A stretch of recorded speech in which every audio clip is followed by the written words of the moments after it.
Hi everyone and welcome back to the channel. I'm Kirsty and this is Stuck in the Mud. I hope these videos are helping with your OCD and anxiety. Please remember to like the videos and subscribe if you haven't already because it's free and it goes towards building a bigger OCD community where we can help each other. So in today's video I wanted to talk about what is stopping you getting better. What is preventing you from seeking therapy to actually heal from OCD and anxiety? Because when you suffer from OCD, it can be very isolating because we feel a lot of shame and guilt and we fear being judged by others. And you know, it's not surprising because some of the intrusive thoughts that we get and obsessions in obsessive compulsive disorder can be extremely frightening, and you know, they go to the worst possible places, you know, the worst case scenarios, and some of the things we might fixate on, you know, can be morally unacceptable. You know, these are things that we condemn in society, and they go to the really taboo subjects which people don't want to talk about, you know, and that is understandable. You know, people feel a lot of discomfort at discussing these things. But when you have a mental health condition like this, having those thoughts is absolutely normal. This doesn't say anything about you, the type of intrusive thoughts you get. And you shouldn't fear judgment from mental health professionals and your doctors, because there's a lot more awareness about OCD and anxiety now. You know, there's a lot less judgment about the types of thoughts that you think, you know, the subtypes of OCD and anxiety, because it's a lot more common knowledge, especially in the medical field. You know, people will understand that these are just intrusive thoughts, that they're nothing to do with your character. It's nothing that you would even be able to carry out. It's nothing that says anything bad about you. But this is the problem. You see, we do fear that judgment. You know, we do fear having someone think something terrible about you. You know, this is all part and parcel of OCD. And it can be very difficult to make those first steps into getting help because you fear what will happen if you open up and tell someone your worst fears, you know, your worst obsessions. And I myself feared judgment in that situation, but I was at the lowest point in my life. I just wanted to get better. And I had to be honest with the medical professionals I was dealing with at that time, because I was in the crisis centre in the hospital. And you know what? It didn't even shock them, the kind of thoughts I was having. You know, none of the thoughts that you guys are having at home would even shock me, because I think I've had just about every possible intrusive thought that OCD could throw at me. And we shouldn't fear that judgment off the medical professionals that we seek help from, because like I said, there's a lot more understanding now about the types of intrusive thoughts that people with OCD and anxiety get. And it doesn't say anything about your character. We think we're bad people for even thinking a certain type of thought. You know, we're questioning what's wrong with me. And this is why OCD will keep us in that loop, you know, that constant loop of anxiety and fear and shame and guilt, you know, because it wants us there. It wants to keep us there. But once we realise this is all OCD, it doesn't say anything about us as a person, our character, you know, our moral compass. It says nothing. You know, it doesn't take anything away from that. Just because you think a certain thought doesn't make you guilty. It doesn't mean that you would even carry this kind of thought out. You know, it doesn't mean it was even happened, because, you know, false memories can get involved with OCD and they can make you question and doubt whether an event actually occurred.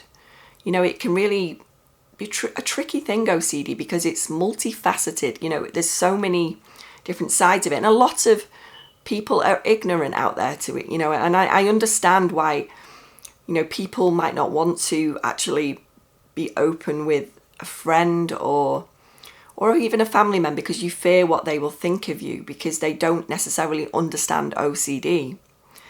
And this is why videos like this are important. The videos I like to put out on my channel to spread awareness of OCD in all its its types, its subtypes, you know, all of its different sides that it has, because it's not what people think, especially when we have the media portrayal of OCD just being like neat and tidy and clean, which is just a very small portion of OCD, but it's not even really OCD, because it's only when it actually affects your ability to function in life. So we might have, you know, we might have OCD about contamination and being clean, but it's because it's actually crossed the line of liking things that way to actually taking over your life to the point where, you know, it rules your life, it controls your life. You know, OCD has taken over.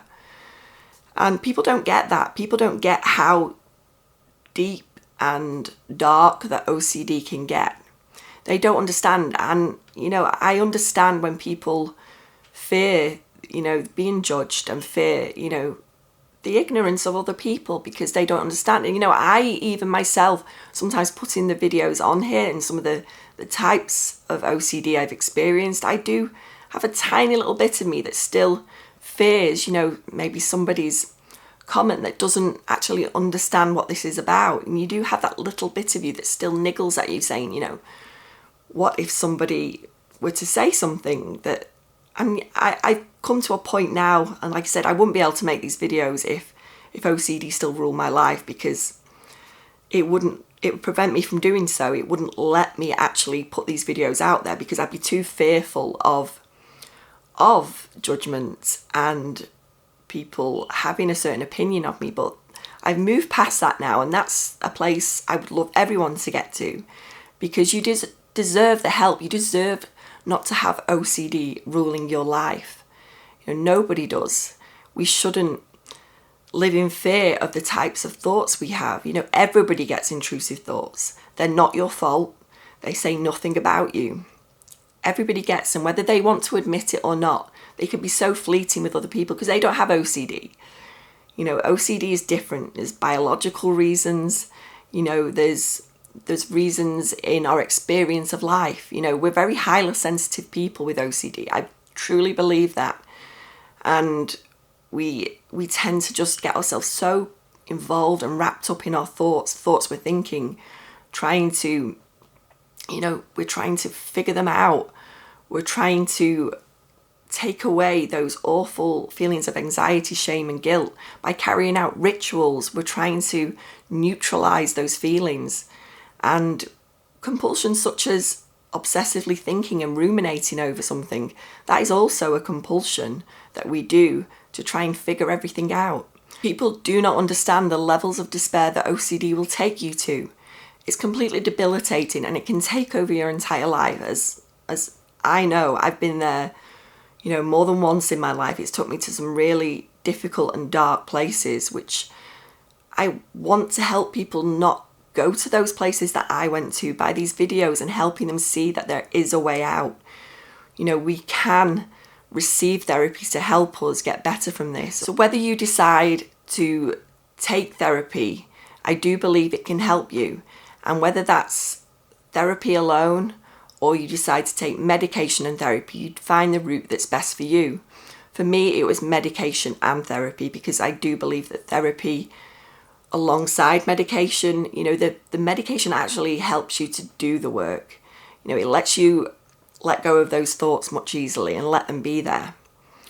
I don't necessarily believe that medication alone can fix OCD and anxiety, you know, especially OCD, because there's a lot of behavioural things that we do there.